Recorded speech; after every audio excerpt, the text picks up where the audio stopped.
And now for some Tiki Man Radio history. There are many memories and accomplishments over Tiki Man Radio's 10-plus years of radio. Here is just one.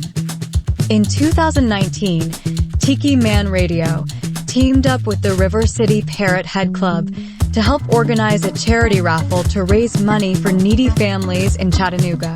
The Tiki Man served on the board for the local Parrot Head Club for 10 years, and the club raised thousands of dollars for local families in need.